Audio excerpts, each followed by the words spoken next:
Welcome to TFP, the Theatrefolk podcast, the place to be for drama students, drama teachers, and theater educators everywhere. I'm Lindsay Price, resident playwright for Theatrefolk. Hello. I hope you're well.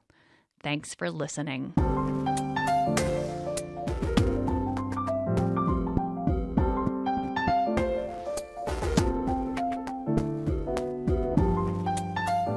This is episode 170, and you can find any links to this episode in the show notes, which are at theatrefolk.com/episode 170.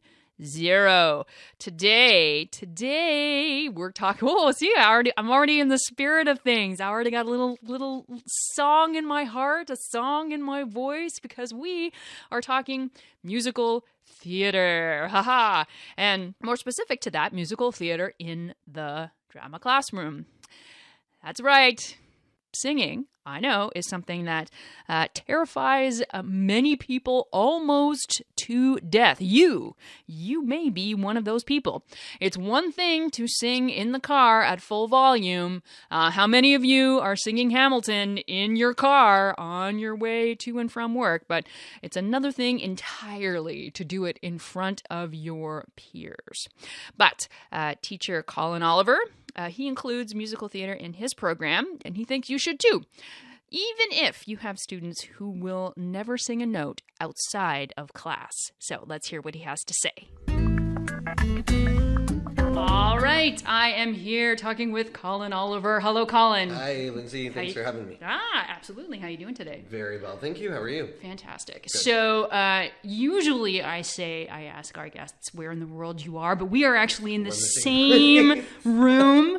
We're in the same location. We're in a dining room, which is not always usual, but it's the dining room of my sister and my niece. For those of you who might get our newsletter, we're always talking about my niece, and my 2-year-old niece could be banging outside the door, so we must get going. We must get going. Okay, so Colin, how long have you been a drama teacher? So I just finished my seventh year teaching, and I've been teaching drama for 5 of those 7 years. Oh, so what did you start out? I was full English, and now I'm part English, part drama, part vocal music. So did you always have an interest in drama, or did drama kind of drop in your lap? No, always, ever since I was a child, was very, very interested in drama. I did community theater and plays at school, then continuing on through university, where I studied theater, I did shows, and then started teaching drama.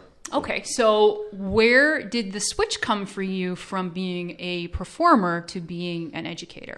That's a good question. I think when I graduated university, a fellow student of mine and I started a small company called Theater Recap, where we started using these productions we were doing as fundraisers for different charities and non-for-profit organizations. Neat. We would produce original Canadian work and partner with an organization whose cause kind of matched the thematic concerns of the play. And so that kind of led into spreading awareness about theater as a tool for social change and kind of giving talks and workshops about that stuff. And then that kind of drove the educational impetus for me a little bit. Yeah.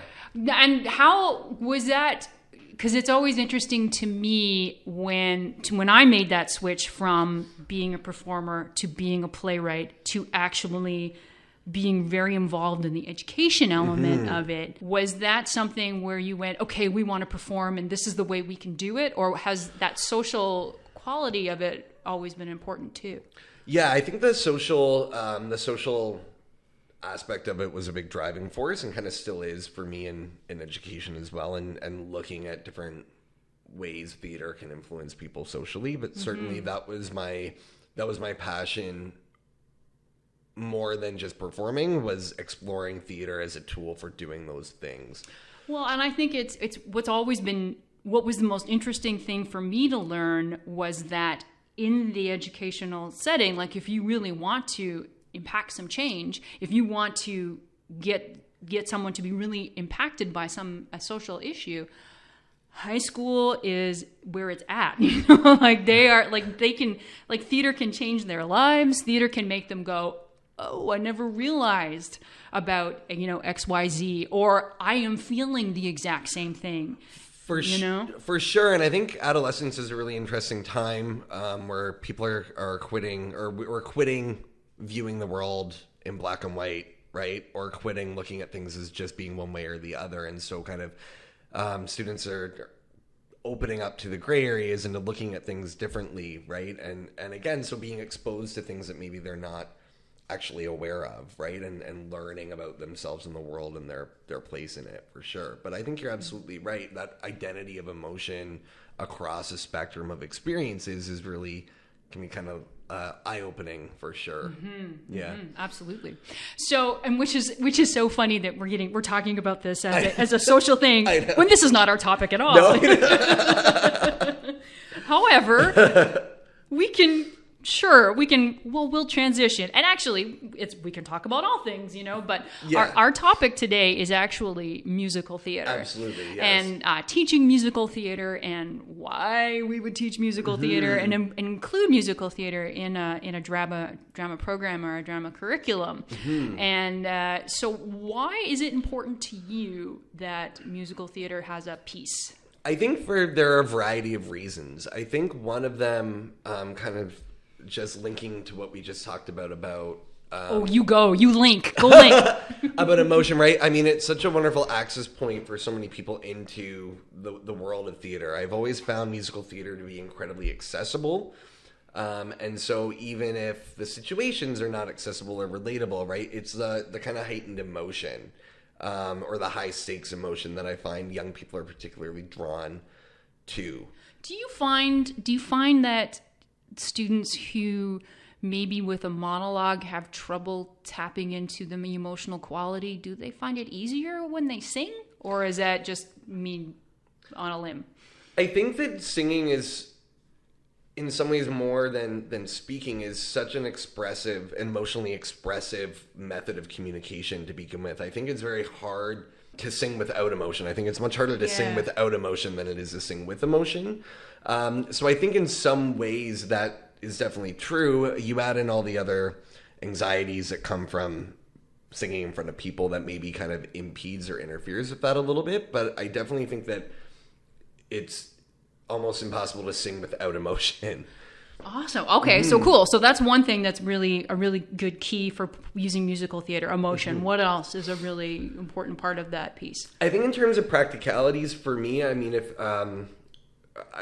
my drama department, we try to teach as if students are going to study drama, right? Especially in the senior grades. So we look at it as a responsibility to prepare them for pursuing theater in other avenues of their life, whether it's at a post-secondary level or even just as a personal pursuit or passion. And I know that in Toronto, in the Greater Toronto area, the musical theater is very heavily produced, very popular. We have a real emergence right now of mixed media theater, so theater that's employing a variety of different art forms. So lots of plays that maybe 5 or 10 years ago would have been produced without singing are kind of having music and dance and song added into them.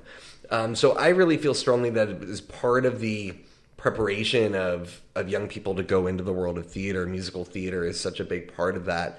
It's also more likely to have like open call auditions in musicals, which is not as common in straight plays, right, or in non-musical plays. So I think that there's definitely, I feel like a necessity of preparing them for that world climate, right?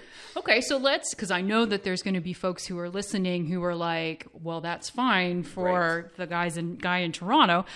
Sure. But what about those who are dealing with the non-singer and the students who are not going to come into this, go into the world of theater? So why is it important that they should do it? Absolutely, right? And it's kind of a tough sell. I mean, I have students, you want me to what? You want me to what? Right? Like I need my art credit, so I'm taking your drama class or whatever. Nobody told me I was doing anything. Yeah, sir, I thought this would be easy kind of thing, right? I think that I mean, with the study of voice, whether it be singing or projection, right, you're looking at learning a variety of helpful skill sets in terms of vocal control and projection, how to be heard clearly and safely. And those skills are applicable in a variety of of fields, right? Whether it be presentations in other classes or job interviews or what have you. That's a skill that everyone can benefit from. Well, everybody at some point has got to stand up in front of a group of other people and express themselves. Exactly. It doesn't matter. It doesn't matter what job. That's right. Interview skills, like everything it's got to apply. So they're just doing it in song. For sure, right? So there's a benefit to that. I mean, so you might say like, why would you make them go through this song? And what's interesting is in addition to that, I've also found after several years of teaching it, my students always seem to grow more confident as a result of the process, which in some ways seems counterintuitive because they're going through this kind of strenuous thing.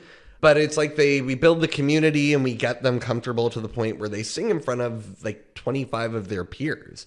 And all of a sudden they've done this hugely demanding, nerve-wracking thing. And then like your English presentation or your part-time job interview don't seem that stressful anymore because you've kind of conquered this thing you never thought you would do. I really like that, looking at it in terms of that perspective. Like, look, here's a unit where they're going to do something that they never thought that they would be able to do. And maybe they're not like the best singers in the world.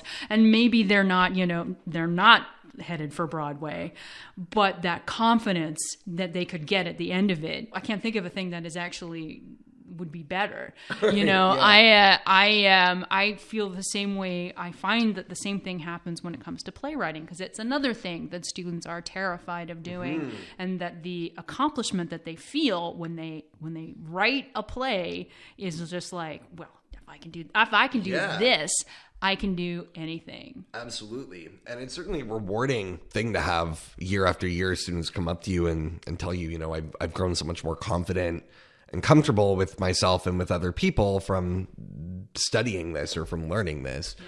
So when do you use a musical theater unit? Like, are you doing it like in grade 11? Were you doing it with your grade 9s? And like, when in the year do you usually throw this at them? So I would allow, definitely not right at the beginning, for sure. And I tend, for drama, not in the junior grades. I do it in grade 11 as something that happens towards the end of the course. And I make it actually often like an option. So they're doing a genre study.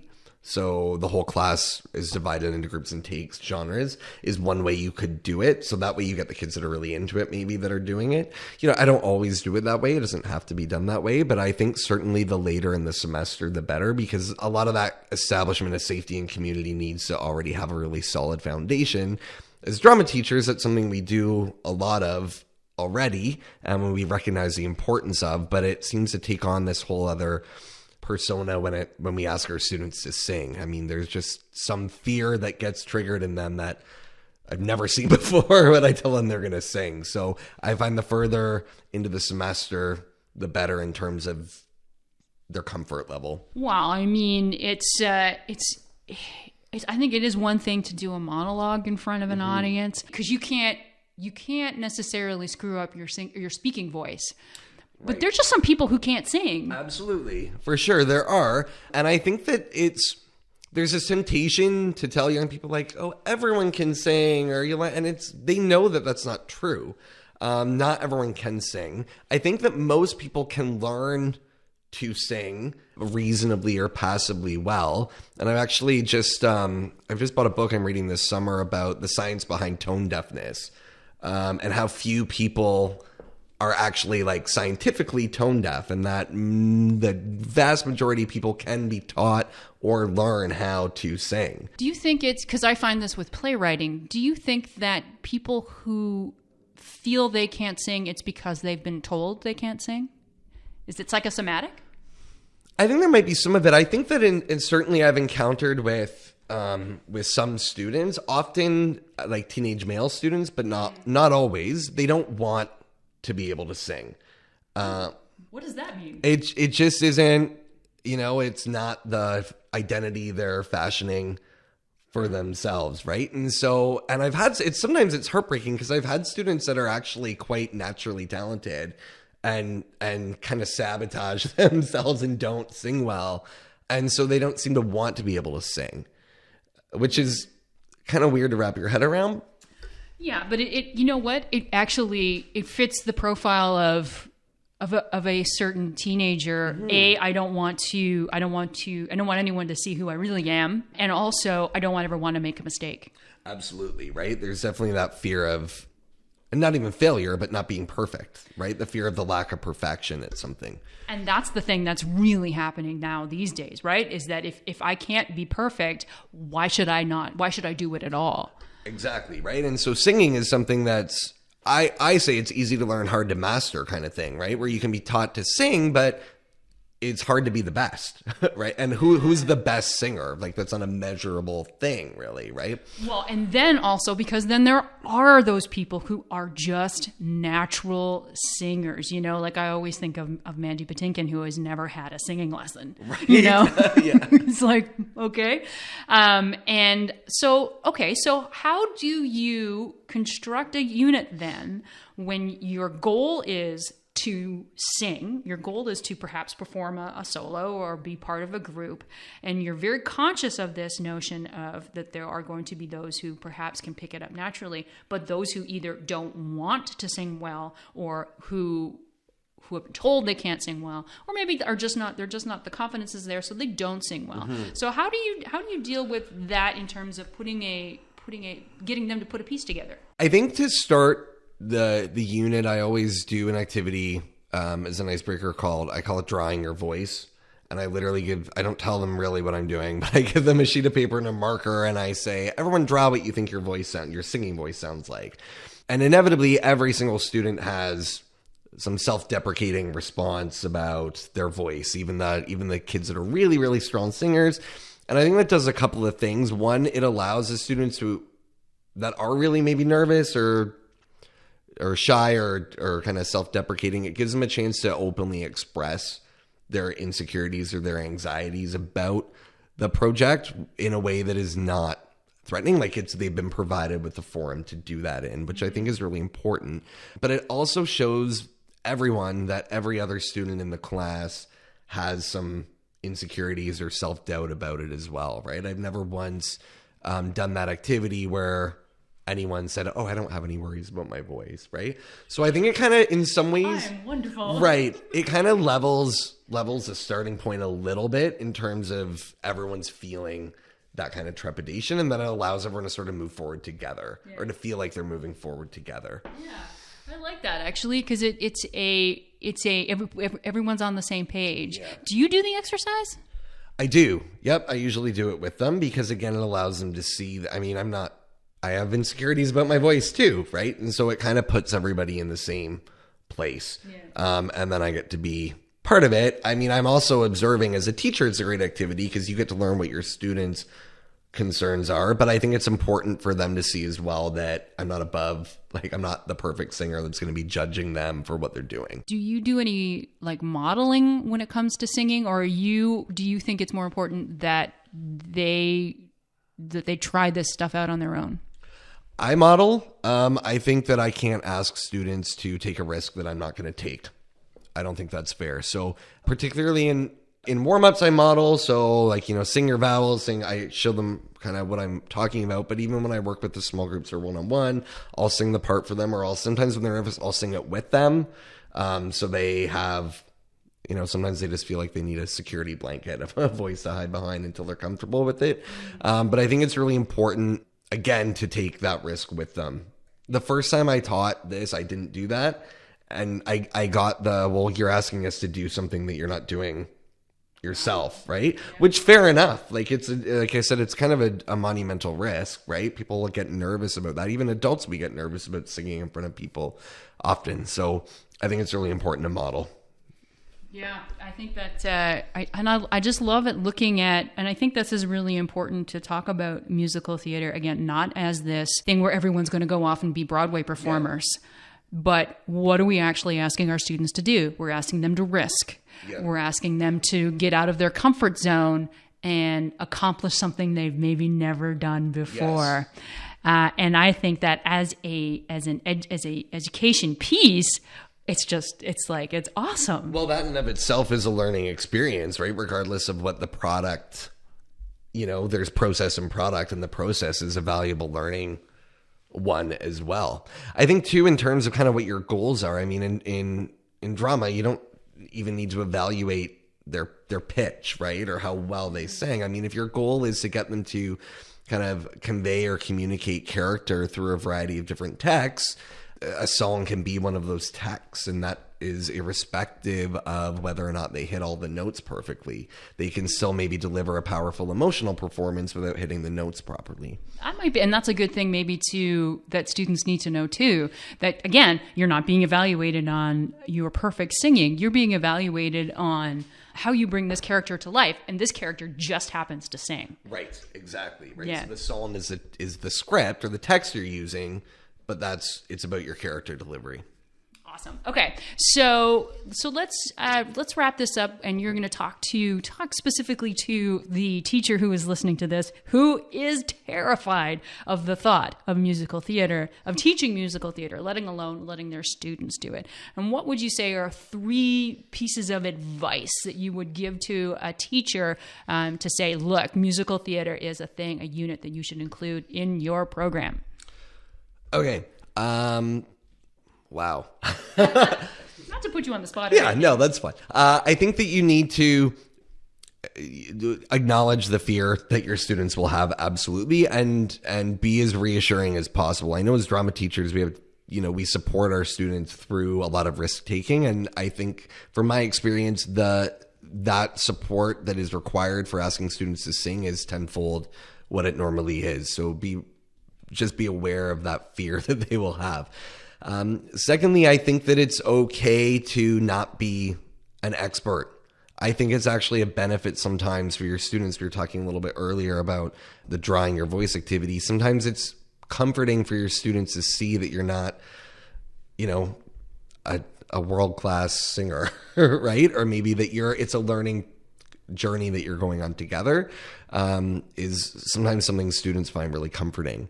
3, you've got to give them opportunities to perform for you before you evaluate them.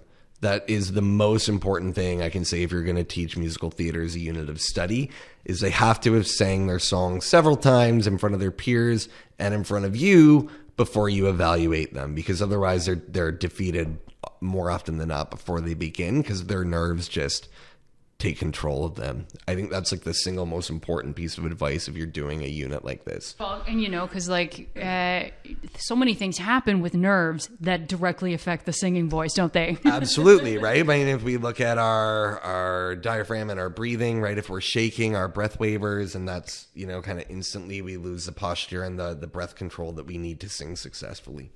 Okay, final. Let's talk about what is your favorite musical theater piece? Like, pick a song? Yeah. Oh, man, that's super hard. Okay, pick a piece. What's your favorite musical? Okay, my favorite musical is The Phantom of the Opera. Wow. I think it's because it was the first one I saw when I was a child, and it was like I came to Toronto, I came to the big city, and I saw like a real professional show, and I think I've seen it 3 or 4 times since then. I just love it. And I like the spectacle. Like, I'm a sucker for the glitz. Les Mis, I love the music, and I went to see it, and it was like, it's so drab and like dark. And I'm like, of course it is. Come on, Colin. But it's like, I like the glitz in Phantom. Yeah. You like the masquerade? I do masquerades. I just, in Venice, I bought the Phantom mask. I was in the Opera House in Paris a couple weeks ago, and my partner and I filmed each other walking down the grand staircase singing Masquerade. I don't know. I'm a sucker for it. Yeah. So Masquerade's one of my favorite songs too. Well, there you go. Favorite song. Now, what is a piece or a musical that if you never heard from again, you'd be a very happy camper? Oh. What do students sing for you that you're like? Okay, well, I banned Frozen from my classes. Honestly, before it even happened, because I'm just like, I just can't. You hear it everywhere. A musical, if I never heard from again, I'd be okay. Oh man, the risk of being unpopular, like the Disney stuff because the kids are all over it, which is great. But I think if I hear like, what's the Little Mermaid song? I can't remember. Part of Your World. A whole new world. A whole new world. Yes. A whole new world. Yeah. A part of your world. One's Aladdin. Anyway. Yeah. A whole new world is Aladdin. Part of that world. Part of your world. Look at this stuff, isn't it neat? That's right. But it's like if I just sit through one more of these, it's hard. But yeah. But in terms of actual musical, I think that probably. Oh, what did I hate? There's music. Oh, The Producers. Yeah. Couldn't stand it. Not my thing. Because you know what, it's really interesting because my rule is I think that if I am leaving the theater and I am not singing a song, for sure, yeah, that's a problem for me. What did we see? We saw A Gentleman's Guide to Love and Murder. I cannot name a single song. You know what? Also, 25th Putnam Annual Spelling Bee. Couldn't name a song. You know what else I have to like take a second to complain about, or like except for the one that's the title of the show, and because they sing it 85. They sing it 85 times. Okay, so that was Craig Mason, who is recording us right now, who doesn't usually make an appearance on the podcast, but he's just so excited to be involved. He has to. He's got to chime in, and you have to complain. The jukebox musicals. So like Rock of Ages, I saw it was bad. What was the other? There's another one that was similar to that, and I can't remember what it was, but like.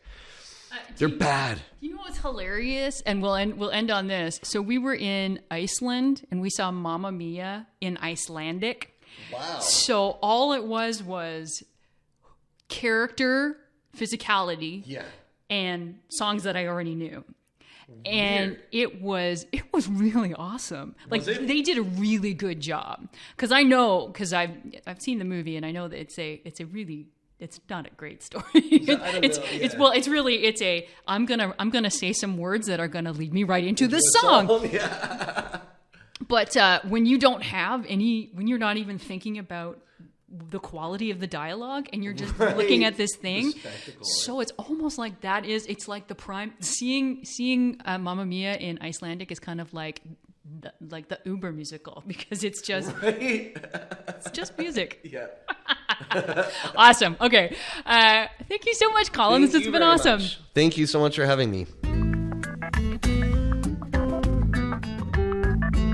Thank you, Colin. Okay. Oh, I'm a little singing. I'm still singing. Okay.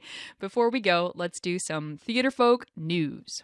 So Colin is not only a teacher because, that's not taking up any of his time, but he is also one of our instructors in the Drama Teacher Academy. So the DTA is a membership site. It's our education arm here at Theatrefolk, and it is just for drama teachers, where you can find an emergency lesson plan for a sub, where you can find an entire Drama 1 curriculum, where you can find professional development courses that you want to take, where you can find a community of teachers just like you. You don't have to be alone again. So Colin's course on musical theater is upcoming, and we've just posted a course on the production classroom. How do you produce a play during class time and keep every student engaged? We've also included a mock audition unit, and next month we're going to have 2 makeup tutorials and a great one on old age makeup. So there's always something new. There's always something you'll be able to take to your students immediately, and there's always something that will make you the best that you can be for your students. So that's the Drama Teacher Academy, dramateacheracademy.com, all one word. And you can also find the link in the show notes, theatrefolk.com/170. Finally, where can you find this podcast? We post new episodes every second Tuesday at theatrefolk.com and on our Facebook and on Twitter. You can find us on youtube.com/theatrefolk and on the Stitcher app. You can even subscribe to TFB on iTunes. All you have to do is search for the word Theatrefolk. And that's where we're going to end. Take care, my friends. Take care.